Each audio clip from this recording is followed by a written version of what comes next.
യുവവാണി.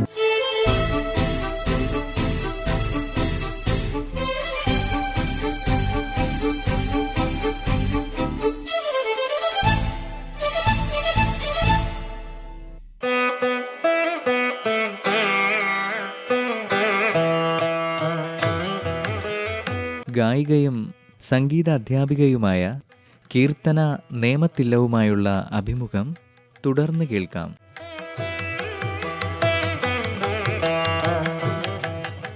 അപ്പോൾ ഇപ്പോൾ ഓൺലൈൻ ക്ലാസ്സുകളുടെ ഒരു കാലമാണ്. ഗുരുക്കന്മാർക്ക് എവിടെ ഇരുന്നും ശിഷ്യന്മാരെ പഠിപ്പിക്കാം.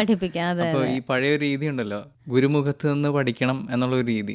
ശരിക്കും ഓൺലൈൻ ക്ലാസ് പ്രോപ്പറായിട്ട് നമുക്ക് എത്രമാത്രം എഫക്റ്റീവ് ആണ് എന്നുള്ളതാണ് അല്ലേ. അത് ഈ പറഞ്ഞ പോലെ തന്നെയാണ്. എന്ന് വെച്ചാൽ ഇപ്പൊ നമ്മൾ ചെറിയ കുട്ടികളെയൊക്കെ എടുക്കുമ്പോൾ ഇത്തിരി ബുദ്ധിമുട്ട് തന്നെയാണ്.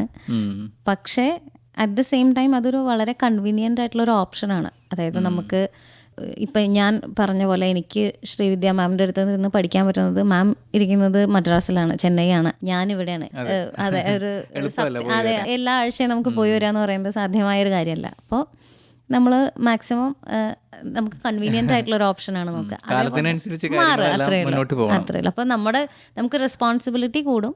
എന്ന് വെച്ചാൽ നമ്മൾ പഠിക്കാനായാലും ശരി പഠിപ്പിക്കാനായാലും ശരി, പഠിക്കുന്ന സമയത്ത് നമുക്ക് എന്താ പറയാ, ലിമിറ്റഡ് ആയിട്ടുള്ള സമയം കൊണ്ട് നമുക്ക് അതെ അതെ അതെ അതെ അതിന്റെ ഇടയിൽ നിന്ന് നെറ്റ് പോകുന്ന സാഹചര്യങ്ങളും ഒക്കെ വന്നു കഴിഞ്ഞാലൊക്കെ ബുദ്ധിമുട്ട് തന്നെയാണ്.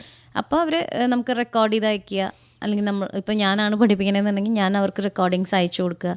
ആ റെക്കോർഡിങ്സ് കേട്ട് അവർ പഠിക്കുക. അങ്ങനെ താളമൊക്കെയാണ് ഇത്തിരി ബുദ്ധിമുട്ട് എല്ലാവർക്കും. വെച്ചാൽ താളം നമുക്ക് ആ കണ്ട് മനസ്സിലാക്കുക എന്നുള്ളൊരു ഇത് വരുന്നില്ല. എന്നാൽ തന്നെയും നമ്മളൊരു 90% നല്ലൊരു കാര്യം തന്നെയാണ് ഓൺലൈൻ ഉള്ളത്. ചെറിയ കുട്ടികൾ വരെ പാട്ട് പഠിക്കാൻ ഭയങ്കര ഇൻട്രസ്റ്റ് കാണിക്കുന്ന ഒരു സമയമാണ്. പാരന്റ്സും അതുപോലെ തന്നെയാണ്. എൻ്റെ കുട്ടി ഇന്ന സ്റ്റേജിൽ പാടണം എന്നൊക്കെ ഒരുപാട് ആഗ്രഹമുള്ള മാതാപിതാക്കളുണ്ട്. അപ്പോൾ ഞാൻ പലപ്പോഴും വിചാരിക്കാറുണ്ട്, ഈ ചെറിയ കുട്ടികളൊക്കെ സ്റ്റേജിലിരുന്ന് ഒരു ഭയമില്ലാതെ കീർത്തനങ്ങളെല്ലാം പാടുന്ന കേൾക്കാം. അപ്പോൾ അതെങ്ങനെയാണ് അവരെ ഒന്ന് പഠിപ്പിച്ചെടുക്കാനുള്ള ഒരു അനുഭവം എങ്ങനെയാണ്? അത് കുട്ടികളെ സംബന്ധിച്ച് ഇപ്പം ഞാനും അങ്ങനത്തെ ഒരു സ്റ്റേജിൽ നിന്ന് വന്നിട്ടുള്ള ഒരാളാണ്. അപ്പോൾ ആ സമയത്ത് നമുക്കൊന്നും അറിയില്ല. അറിവില്ലായ്മ നമുക്ക് സത്യം പറഞ്ഞാൽ പ്രത്യേകമായിട്ടുള്ളൊരു സ്ട്രെങ്ത് തരും. ഞാൻ എന്ത് പാടിയാലും ഒരു പ്രശ്നമല്ല എന്നുള്ള ഉണ്ടാവില്ല തീർച്ചയായിട്ടും. കാരണം ഞാൻ പാടുന്നതാണ് എനിക്ക് ശരി എന്നുള്ളതാണ്. നമുക്ക് കൂടുതൽ അറിയുന്തോറുമാണ് അതിനോടൊരു ഫിയർ വരുന്നത്. എന്നെ സംബന്ധിച്ച് എനിക്ക് അങ്ങനെയായിരുന്നു. അപ്പോൾ പഠിപ്പിക്കുക എന്ന് പറയുന്നത് ഈ പറഞ്ഞ പോലെ വലിയൊരു ടാസ്ക് തന്നെയാണ്.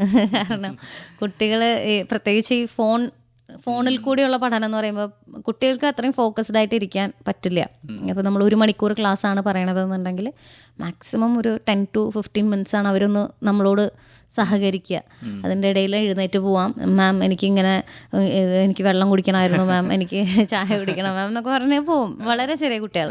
അപ്പം ഞാൻ മാക്സിമം 2 പേരൊക്കെ ഒരു ക്ലാസ്സിൽ ഞാൻ അത് തന്നെ അവോയ്ഡ് ചെയ്യാറുണ്ട്. കാരണം ഒരാൾക്ക് കൊടുക്കുന്ന അറ്റൻഷൻ ഈ 1 മണിക്കൂറിൻ്റെ ഉള്ളിൽ ഓൺലൈനിൽ ഇത്തിരി ബുദ്ധിമുട്ടുള്ള കാര്യമാണ്. അപ്പോൾ നമ്മൾ മാക്സിമം അവർക്ക് അവൈലബിൾ ആവുക എന്നുള്ളതാണ് ഞാൻ പഠിപ്പിക്കുമ്പോൾ. കാരണം ഞാനിതുപോലെ ആഗ്രഹിച്ചൊരു കുട്ടിയാണ്. എനിക്ക് നല്ലൊരു ഗൈഡൻസ് വേണം, എനിക്ക് പഠിക്കണം, അങ്ങനെ ഭയങ്കര.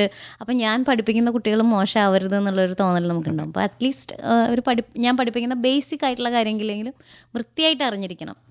അതുകൊണ്ട് അത്യാവശ്യം ചീത്തയൊക്കെ പറയുന്ന കൂട്ടത്തിൽ തന്നെയാണ്. ടീച്ചറെ പേടിയാണോ പിള്ളേർക്ക്? ഇല്ല, അതാണ് ഏറ്റവും വലിയ ബുദ്ധിമുട്ട്. അവർക്ക് പേടിയില്ല. ഇപ്പോഴത്തെ പിള്ളേർക്കൊന്നും പേടിയില്ല. അപ്പോൾ ഇങ്ങനെ പേടിക്കാതെ ഈ പറഞ്ഞ പോലെ ഫോണിൽ നമുക്ക് മനസ്സിലാവും അവർ വേറെ എന്തെങ്കിലുമൊക്കെ ചെയ്യും. ഫോണിൽ ഇങ്ങനെ വെറുതെ എന്തെങ്കിലുമൊക്കെ നോക്കിയിരിക്കുകയൊക്കെ ചെയ്യും. നമുക്കത് കണ്ടാൽ മനസ്സിലാവും.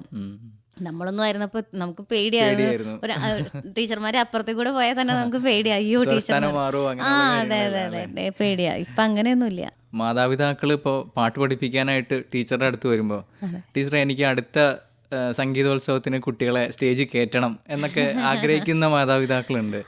അപ്പോൾ അത് ചിലർക്ക് പെട്ടെന്ന് തന്നെ അത് ഇൻസ്റ്റന്റ് റിസൾട്ട്, പെട്ടെന്ന് കീർത്തനം പാടണം എന്നുള്ള ഒരു ആഗ്രഹമുള്ളവരുണ്ടാവും. അപ്പോൾ പഴയ രീതികളൊക്കെ ആണെന്നുണ്ടെങ്കിൽ ആദ്യം വർണ്ണമൊക്കെ പാടി പഠിച്ച് ഒരു നല്ല അടിസ്ഥാനമായതിനു ശേഷമാണ് സ്റ്റേജിലൊക്കെ കയറി പാടുന്നത്. ഇപ്പൊ രീതികളെല്ലാം മാറി, കാലഘട്ടം മാറുന്നു. അതിനനുസരിച്ച് ഞാൻ അവരോട് ആദ്യം തന്നെ പറയണ കാര്യം, മ്യൂസിക്കിനെ സംബന്ധിച്ച് നമുക്കൊരു ഇൻസ്റ്റന്റ് റിസൾട്ട് എപ്പോഴും പ്രതീക്ഷിക്കുന്നത് തന്നെ വളരെ ഒരു തെറ്റായ കാര്യമാണെന്ന് പറയും ഞാൻ. കാരണം അപ്പം നമുക്ക് ഒരുപാട് ആഴങ്ങളിലേക്ക് പോകാൻ പറ്റില്ല. നമുക്ക് നമ്മളെ തന്നെ തിരിച്ചറിയാൻ പറ്റില്ല. നമ്മളുടെ ഫോൾട്ട് എന്താണ്, അല്ലെങ്കിൽ ഞാൻ പാടുന്നത് എന്താണ് ശരിക്കും എന്നുള്ളത് നമുക്ക് മനസ്സിലാക്കണം എന്നുണ്ടെങ്കിൽ വളരെയധികം സമയമെടുക്കണം. അതിന് ഇപ്പോൾ ഈ പറഞ്ഞ പോലെ പണ്ട് എനിക്ക് ഇങ്ങനത്തെ ഒരു സ്വഭാവമുണ്ട്. എനിക്ക് ഇൻ്റർവ്യൂസ് കേൾക്കാൻ ഭയങ്കര ഇഷ്ടമാണ്. വളരെ ഫേമസ് ആയിട്ടുള്ള ഈ ഡാൻസേഴ്സിൻ്റെ അല്ലെങ്കിൽ മ്യൂസീഷ്യൻസിൻ്റെ ആരായാലും, ഇപ്പോൾ ആക്ടേഴ്സ് ആയാലും അങ്ങനെയൊന്നുമില്ല, വളരെ നല്ല ഇൻ്റർവ്യൂസ് എനിക്കിങ്ങനെ കേൾക്കാൻ ഭയങ്കര ഇഷ്ടമാണ്, അവരുടെ എക്സ്പീരിയൻസ് അറിയാൻ വേണ്ടിയിട്ട്.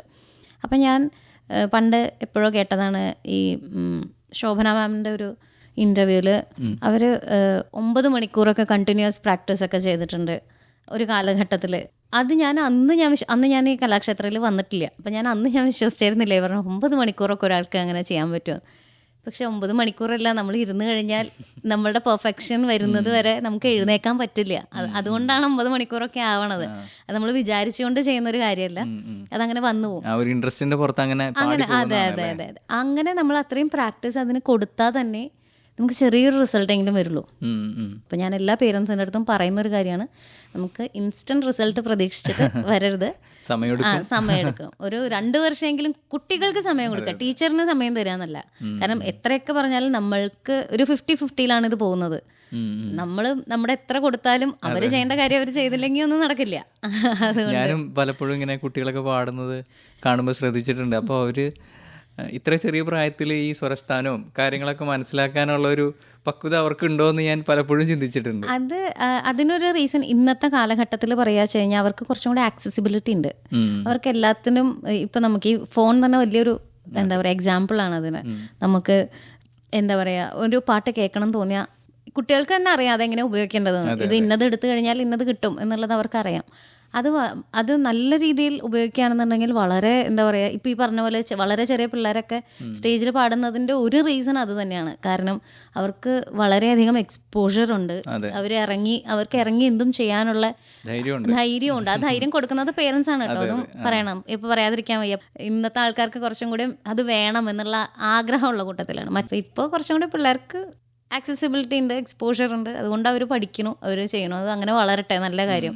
വളരെ നോളജ് ഉണ്ട്. ഇപ്പോൾ ഞാനിപ്പോൾ അടുത്ത് ഇതുപോലൊരു വീഡിയോ കാണാനിടയായി. ഒരു കുട്ടി ഒരു ശ്രുതി കേൾക്കുമ്പോഴേക്കും ആ ശ്രുതി ഐഡൻറ്റിഫൈ ചെയ്യണത്, ലൈക്ക് ഈ ശ്രുതി ജി ഷാർപ്പാണ്, അല്ലെങ്കിൽ ഈ ശ്രുതി ജി ആണ്, അല്ലെങ്കിൽ ഇത് സി ഷാർപ്പ്, സി, അങ്ങനെ പറയാൻ ആ കുട്ടിക്ക് വളരെ ചെറിയ പ്രായം 9-10 വയസ്സൊറ്റേ ഉള്ളൂ അതിന്. അതങ്ങനെ കേൾക്കുമ്പോൾ തന്നെ അതങ്ങനെ പറയാൻ പറ്റണമെന്നുണ്ടെങ്കിൽ അതിൻ്റെ ഉള്ളിലൊരു ടാലന്റ് ഉണ്ട്, ഉള്ളിലൊരു ജ്ഞാനം ഉണ്ടാവണം. തീർച്ചയായിട്ടും വേണം. അതില്ലാണ്ട് നടക്കില്ല. അപ്പോൾ കാരണം ഇന്ന് ഒരുപാട് പേരെ നമുക്ക് കാണാം, ഒരുപാട് പേര്, കുട്ടികൾ തുടങ്ങി വലിയവരായിക്കോട്ടെ ആരായിക്കോട്ടെ, വളരെയധികം ടാലന്റഡ് ആയിട്ടുള്ള ആൾക്കാരാണ്, വളരെയധികം നോളജ് ഉള്ള ആൾക്കാരാണ്. ഓക്കെ, അപ്പോൾ നമുക്കൊരു കീർത്തനത്തിലേക്ക് പോയാലോ? തീർച്ചയായിട്ടും പോവാം, തീർച്ചയായിട്ടും. ഏത് കീർത്തനാണ് പാടുന്നത്? അപ്പോൾ നമുക്ക് ദർബാരി കാനഡ എന്നുള്ള രാഗത്തിലെ നിന്ദതി ചന്ദനം എന്ന് പറഞ്ഞ ഒരു അഷ്ടപതിയാണിത്. നിന്ദതി ചന്ദനം ഹിന്ദു കിരണമനോ വിന്ദതി ഖേദം അധീരം. നിന്ദതി ചന്ദനം ഇന്ദു കിരണമനോ വിന്ദതി ഖേദം അധീരം. സാവിരഹേ തവ ദീന കൃഷ്ണ, സാവിരഹേ തവ ദീന. മാധവ മനസിജ വിശിഖ ഭയാദിവ ഭാവനയാ ത്വയി ലീന. കൃഷ്ണ സാവിരഹേ തവ ദീന. ശ്രീജയദേവ ഭണിതമിദമധികം യദി മനസാ നടനീയം. ശ്രീജയദേവ ഭണിതമിദമധികം യദി മനസാ നടനീയം. ഹരിവിരഹാകുല വല്ലവയുവതി സഖീവചനം പഠനീയം. ഹരിവിരഹാകുല വല്ലവയുവതി സഖീ വചനം പഠനീയം സാവിരഹേ തവ ദീനാ കൃഷ്ണ സാവിരഹേ തവ ദീനാ കൃഷ്ണ സാവിരഹേ തവ ദീനാ കൃഷ്ണ സാവിരഹേ തവ ദീനാ. ഇതിനൊരു ഹിന്ദുസ്ഥാനി ടച്ച് ഉള്ള രാഗമാണെന്ന് തോന്നുന്നു. അതെ അതെ അല്ലെ, ഞാൻ കേട്ടിട്ടുണ്ട് ഈ മിയ ധാൻസൻ അക്ബർ ചക്രവർത്തിയുടെ രാജസഭയിലെ നവരത്നങ്ങളിൽ ഒരാളായിരുന്നു. അദ്ദേഹമാണ് ഈ ദർബാരി കാനഡ രാഗം കുറച്ച് പോപ്പുലർ ആക്കിയെന്ന് വായിച്ചറിഞ്ഞിട്ടുണ്ട്. വളരെ സൂതിങ് ആയിട്ടുള്ള ഒരു രാഗമാണ്. ഒരു ഭക്തി മൂടുണ്ട്, ഒരു ചെറിയ ശോകമുണ്ട്. അതെ അതെ അതെ അതെ അതാ ഇത് സാവിരഹേ തവദീന വിരഹം. ഇതിന് എന്താ പറയാ, അതാ പറഞ്ഞ ഒരു ഒരു വിഷമത്തിന്റെ ഒരു ഛായയാണ് കുറച്ചും കൂടി ഉള്ളത്, ചെറിയൊരു ഷെയ്ഡ് ഓഫ് ശോകം. ഓക്കെ, അപ്പോൾ ചെറിയ പ്രായം മുതൽ സംഗീതം പഠിച്ചു വന്നു. യുവജനോത്സവ വേദികളിലെല്ലാം പങ്കെടുക്കാറുണ്ടോ? പെർഫോമൻസുകളൊക്കെ ഉണ്ടായിട്ടുണ്ടോ? തീർച്ചയായിട്ടും ഉണ്ടായിട്ടുണ്ട്, വളരെയധികം. എന്ന് വെച്ചാൽ ഇപ്പം ഈ പറഞ്ഞ പോലെ നമ്മൾ ക്ലാസ് കട്ട് ചെയ്തിട്ട് നമ്മൾ രാവിലെ 9 മണിക്ക് വരുന്നു, ബാഗ് വെക്കുന്നു, ഇറങ്ങി പോകുന്നു, അങ്ങനെ. അതെ അതെ അതെ, റിഹേഴ്സലിന് വേണ്ടിയിട്ട്, അല്ലെങ്കിൽ തെറ്റിദ്ധരിക്കും, റിഹേഴ്സലിന് വേണ്ടി തന്നെ. അതായത് ഞാൻ സ്റ്റേജിലൊക്കെ പോയിട്ടുള്ളത് ഗ്രൂപ്പ് സോങ്ങിനാണ്, അല്ലാതെ ലളിത ഗാനം അല്ലെങ്കിൽ ശാസ്ത്രീയ സംഗീതം, തിരുവാതിരപ്പാട്ട്, അങ്ങനെ കുറേ പാട്ട് റിലേറ്റഡ് ആയിട്ടുള്ള ഒരു 6-7 എണ്ണത്തിനെങ്കിലും പങ്കെടുക്കും. അതെനിക്ക്, അതാ ഞാൻ പറഞ്ഞ, ഓപ്പർച്യൂണിറ്റീസ് കളയാൻ എനിക്ക് അന്നൊന്നും താല്പര്യമില്ലായിരുന്നു. എല്ലാത്തിലും കിട്ടുമോ കിട്ടില്ല എന്നുള്ളതല്ല, പങ്കെടുക്കുക എന്നുള്ളതാണ്. അങ്ങനെ പങ്കെടുക്കുമായിരുന്നു. മത്സരിക്കുമ്പോൾ എപ്പോഴും അച്ഛനും അമ്മയൊക്കെ നല്ല പ്രോത്സാഹനമായിരുന്നു? ഓ തീർച്ചയായിട്ടും, അച്ഛനും അമ്മയും ഉണ്ടാവും. പക്ഷെ അച്ഛന് ശാന്തിയാണ്, അമ്പലത്തിലാണ്. അപ്പം അദ്ദേഹത്തിന് ഈ പറഞ്ഞ പോലെ അധികം സമയം കിട്ടാറില്ല കൂടെ വരാനായിട്ട്. ഇപ്പം ഈ പറഞ്ഞ പോലെ രാവിലെയും വൈകുന്നേരമൊക്കെ പോകേണ്ടത് കാരണം മിക്കവാറും അമ്മയാണ് വരാറ്. അമ്മയ്ക്ക് വരാൻ പറ്റാത്ത സാഹചര്യങ്ങളിൽ നമ്മൾ ടീച്ചേഴ്സിൻ്റെ കൂടെ പോവുക, അത്രയേ ഉള്ളൂ. പക്ഷെ ഈ പറഞ്ഞ പോലെ അമ്മയ്ക്കൊക്കെ വളരെ, നീ പഠിച്ചില്ലെങ്കിലും സാരില്ല, അച്ഛനൊക്കെ കൂടുതൽ പഠിച്ചില്ലെങ്കിലും സാരില്ല, പാട്ട് നന്നായിട്ട് പൊക്കോട്ടെ, അങ്ങനെ അത്രയും പാട്ടിനോട് ഭയങ്കര ഇഷ്ടമാണ്. ഇപ്പം ഈ അതെ അതെ അതെ, +2 ഞാൻ സ്റ്റേറ്റിൽ പോയപ്പോൾ ഏറ്റവും കൂടുതൽ സന്തോഷിച്ചതും ഏറ്റവും കൂടുതൽ വിഷമമായത് വെച്ചാൽ എൻ്റെ കുട്ടി സ്റ്റേറ്റിലെത്തി. അങ്ങനെ അന്നൊക്കെ വലിയ അന്നല്ല, ഇപ്പോഴും അതെ, അത് വലിയൊരു അച്ചീവ്മെൻ്റ് ആണ്. അപ്പോൾ അവർക്ക് അച്ഛനും അമ്മയ്ക്കും സ്റ്റേറ്റ് വരെയൊക്കെ പോകാൻ പറ്റിയ കുട്ടിക്ക് വലിയൊരു ഭാഗ്യമാണ്. അങ്ങനെ കരുതുന്നവരാണ്. ഇത് എനിക്ക് കിട്ടിയ ടാലന്റ് എന്ന് പറയുന്നത് എന്നേക്കാൾ ആഘോഷിക്കുന്നത് അവരാണ്. അച്ഛനും അമ്മയ്ക്കും ഈ പറഞ്ഞ പോലെ എൻ്റെ കുട്ടി ഒന്ന് മൂളിയാൽ തന്നെ സന്തോഷമാണ്. അതെ, അപ്പം അവരാണ് ഏറ്റവും കൂടുതൽ എന്നെ സപ്പോർട്ട് ചെയ്തിട്ടുള്ളത്. ഞാൻ ചെറുത് തുടങ്ങിയിട്ടേ എന്നെ യൂത്ത് ഫെസ്റ്റിവൽ ആയിക്കോട്ടെ, എന്ത് യൂത്ത് ഫെസ്റ്റിവൽ എന്നില്ല, ഇപ്പോൾ നമ്മൾ അമ്പലങ്ങളിൽ ഉത്സവങ്ങളിൽ പാടുക, അതിപ്പോഴും അച്ഛനൊരു രീതിയാണ്. അവിടെ അച്ഛൻ ശാന്തി ചെയ്യണ അമ്പലത്തിൽ എന്തെങ്കിലും പ്രതിഷ്ഠാദിനോ അല്ലെങ്കിൽ ഉത്സവമോ എന്തെങ്കിലും വന്നു കഴിഞ്ഞാൽ എൻ്റെ ഒരു പാട്ട് വേണം, എന്തായാലും വേണം. അതെ, നിർബന്ധമാണത്. എവിടെയാണ് അത് സ്ഥലം? ഞങ്ങൾ കുന്നംകുളമാണ്. കുന്നംകുളം വടക്കാഞ്ചേരി റോഡ്, ചൊവ്വന്നൂർ എന്ന് പറയും. ചൊവ്വന്നൂർ കല്ലഴി വിഷ്ണു ഭഗവതി ക്ഷേത്രത്തിലാണ് അച്ഛൻ ശാന്തി ചെയ്യുന്ന. ഒരു 10-20 കൊല്ലത്തിന് മേലെയായി. ഞങ്ങൾ ശരിക്കും മലപ്പുറമാണ് കേട്ടോ. ഞങ്ങളവിടെ അച്ഛന് ശാന്തിയായിട്ട് വന്ന് താമസിക്കുന്നവരായിരുന്നു. അപ്പം പക്ഷെ ഞാൻ വളർന്നത് അവിടെ ആയതുകൊണ്ട് എന്നെ സംബന്ധിച്ച് എനിക്ക് ഈ അച്ഛനും അമ്മയും തരുന്ന അതേ ഒരു സപ്പോർട്ട് എനിക്ക് അവിടുത്തെ നാട്ടുകാർ തന്നിട്ടുണ്ട്. അവിടുത്തെ ഈ പറഞ്ഞ പോലെ ക്ലബ്ബുകളിൽ പാടുക, ഓണാഘോഷ പരിപാടികൾ, അത് എല്ലാത്തിലും ഞാനുണ്ടായിരിക്കും. അത് കാരണം ഈ പറഞ്ഞ പോലെ ഈ പാട്ടിന് ഒരു തുടക്കം എന്ന് പറയുന്നത് എപ്പോഴും പാട്ടിൻ്റെ തുടക്കത്തിൽ ഇവരൊക്കെ ഉണ്ട്. ഇപ്പം ഞാൻ തുടങ്ങിയത് ഇവരുടെയൊക്കെ കൂടെ എന്ന് പറയാം. ഇവരാണ് എന്നെ ഒന്ന് ബാക്ക് സപ്പോർട്ട് ഉണ്ടായിട്ടുള്ളത്. നാട്ടുകാരായിക്കോട്ടെ, ഫ്രണ്ട്സ് ആയിക്കോട്ടെ, അല്ലെങ്കിൽ ഫാമിലി ആയിക്കോട്ടെ, വളരെ സപ്പോർട്ടീവാണ്. എല്ലാവരും വളരെ സപ്പോർട്ടീവാണ്. ബാക്കി അങ്ങനെയൊക്കെയാണ് പറയാം. പാട്ടിലേക്കുള്ള വേദികൾ അങ്ങനെയായിരുന്നു. പിന്നെ വേറെ ഏറ്റവും അധികം സപ്പോർട്ടീവായിട്ടുള്ള വേറൊരാളെ മെൻഷൻ ചെയ്യേണ്ടത് എൻ്റെ ഹസ്ബൻഡാണ്. ഇപ്പോൾ എൻ്റെ അച്ഛൻ്റെ സ്ഥാനം ഏറ്റെടുത്തിരിക്കുകയാണ്. എല്ലാ ഉത്സവങ്ങളിലും നമുക്ക് പാടാം, അല്ലെങ്കിൽ എവിടെയൊക്കെയാണ് ഓപ്പർച്യൂണിറ്റി കിട്ടുന്നത് അവിടേക്കൊക്കെ പോകണം. അതെ, കൂടെ വരിക എന്നുള്ളത് ഈ പറഞ്ഞാൽ നമുക്ക് സാഹചര്യം ഒത്തുവരാറില്ല. എന്നിരുന്നാലും എനിക്ക് പാടാനുള്ളൊരു ഓപ്പർച്യൂണിറ്റി എങ്ങനെയെങ്കിലും നേടിയെടുക്കുക, ഇപ്പം ഞാൻ ഇറങ്ങിത്തിരിക്കുന്നേക്കാൾ കൂടുതൽ ആൾ ഇറങ്ങിത്തിരിക്കാറുണ്ട്. ശരി, ഇവിടെ ഇങ്ങനൊരു പരിപാടി ഉണ്ട്, അപ്പം നമുക്കും കൂടെ ഒന്ന് പോയാലോ, നമുക്കൊന്ന് പാടാൻ, നമുക്കൊന്ന് ചോദിച്ചു നോക്കാം. അല്ലെങ്കിൽ ആരെങ്കിലും ഇങ്ങോട്ട് വിളിക്കാനായാലും, ഇപ്പം എന്നെ കോൺടാക്ട് ചെയ്യണമെങ്കിൽ പോലും അത് ഹസ്ബൻഡ് ത്രൂ ആണ് ഇപ്പോൾ മിക്കവാറും വരാറ്. കാരണം ആൾക്ക് ഞാൻ എങ്ങനെയെങ്കിലും പാട്ടുകാരിയായി കാണണം.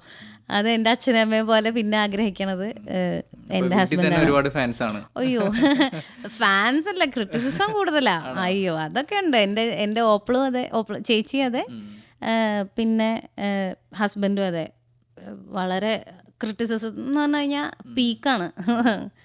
അപ്പോൾ അവരാണ് ഏറ്റവും കൂടുതൽ എനിക്ക് ഇത് തന്നിട്ടുള്ളത്. അപ്പോൾ ജീവിതം സംഗീത സാന്ദ്രമായിരുന്നു. അയ്യോ, തീർച്ചയായിട്ടും. അപ്പൊ നമുക്ക് എന്തായാലും ഒരു കീർത്തനം കൂടി എന്തായാലും ഒന്ന് കേൾക്കാം. തീർച്ചയായിട്ടും കേൾക്കാം. ഏതാണ് ഒന്ന് പാടുന്നത്? ബഹുദാരി എന്ന് പറയുന്ന ഒരു രാഗത്തിലെ ബ്രോഭാരം, വളരെ ഫേമസ് കീർത്തനം. അതെ അതെ അതെ. കലശാംബുധിലോദയതോ ന മരുല, കലശാംബുധിലോദയതോ ന മരുല, കൈയതി ഗാ കലശാംബുധിലോദയതോ ന മരുല, കൈയതി ഗാ ഗോപികാലകൈനാ ഗോപികാലകൈനാ കൊണ്ടലേ തലേത, ഗോപികാലകൈനാ കൊണ്ടലേ തലേത, ഗോപികാലകൈനാ കൊണ്ടലേ തലേത, കരുണാകര ത്യാഗരാജൂനി ബ്രോവ ഭാരമാ രഘുരാ ആമ ഭുവനമെല്ലനീ വൈനോഗനീ ബ്രോവ ഭാരമാ രഘുരാമ. വളരെ മനോഹരമായൊരു കീർത്തനമായിരുന്നു. Thank you. അപ്പോൾ ഒരുപാട് കീർത്തനങ്ങൾ ഇങ്ങനെ ഇരുന്ന് കേൾക്കാൻ പറ്റിയതിൽ ഒരുപാട് സന്തോഷം. എനിക്കും വളരെ സന്തോഷം. ഒരുപാട് കീർത്തനങ്ങൾ പാടാൻ സാധിച്ചതിലും അതിനെപ്പറ്റി പറയാൻ സാധിച്ചതിലുമാണ് ഏറ്റവും കൂടുതൽ സന്തോഷം. എനിക്കിപ്പോഴും അത് മുഴുവൻ പറയാൻ പറ്റിയിട്ടില്ല. ഇപ്പോൾ കലാക്ഷേത്രയെ പറ്റിയിട്ടായാലും ശരി, അല്ലെങ്കിൽ മറ്റുള്ള കാര്യങ്ങളെ പറ്റിയാലും ഒരുപാട് നമ്മുടെ സമയപരിമിതിയാണ് ഏറ്റവും വലിയ കാര്യം. അപ്പോൾ എനിക്ക് അത്രയെങ്കിലും എനിക്ക് പറയാൻ പറ്റി. ഞാൻ എവിടെയും പറയാത്തൊരു കാര്യമാണ് ഈ കലാക്ഷേത്രയുടെ ഇത്. അത് എന്താ പറയാ, ഒരു ആനന്ദമാണെന്ന് പറയില്ല നമുക്ക് അതിനെ പറ്റി പറയുമ്പോൾ, അതിനെ റീകോൾ ചെയ്യുമ്പോൾ ഉണ്ടാകുന്ന ഒരു സന്തോഷം. അതെ, അതെനിക്ക് വളരെ സന്തോഷമുണ്ട്. ഇവിടെ ഒരാളായിട്ട് ഷെയർ ചെയ്യാൻ പറ്റിയതും അല്ലെങ്കിൽ നിങ്ങളോടൊക്കെ ഷെയർ ചെയ്യാൻ പറ്റിയതിൽ വളരെയധികം സന്തോഷമുണ്ട്. ഓക്കെ. അപ്പോൾ നല്ല ഗായകർ കേൾവിക്കാരുടെ ഹൃദയം കീഴടക്കുന്നത് പോലെ ഒരു ഗുരുവിന് ഒരു തലമുറയെ തന്നെ രൂപപ്പെടുത്താൻ കഴിയുന്നുണ്ട്. കീർത്തന ഇത് രണ്ടും ഒരുപോലെ വളരെ ഭംഗിയായിട്ട് മുന്നോട്ട് കൊണ്ടുപോവാണ്. Thank you. അപ്പോൾ ഭാവിയിൽ സംഗീത ലോകത്ത് തൻ്റേതായ ഒരു ഇടം കണ്ടെത്താനും ഒരു വ്യക്തിമുദ്ര പതിപ്പിക്കാൻ കീർത്തനയ്ക്ക് കഴിയട്ടെ എന്ന് എല്ലാവിധ ആശംസകളും അറിയിക്കുകയാണ്. സന്തോഷം. Thank you. ഇവിടെ വന്നതിനും ഇത്രയേറെ അനുഭവങ്ങൾ പങ്കുവച്ചതിനും ഒരുപാട് നന്ദി. വളരെ സന്തോഷം, വളരെയധികം സന്തോഷം. പറഞ്ഞാൽ തീരാത്ത അത്ര സന്തോഷം.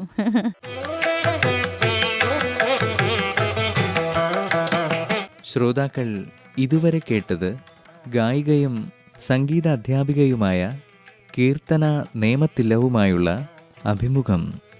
നിർവഹണം റിയ, സഹകരണം അരുൺ സി പ്രകാശ്.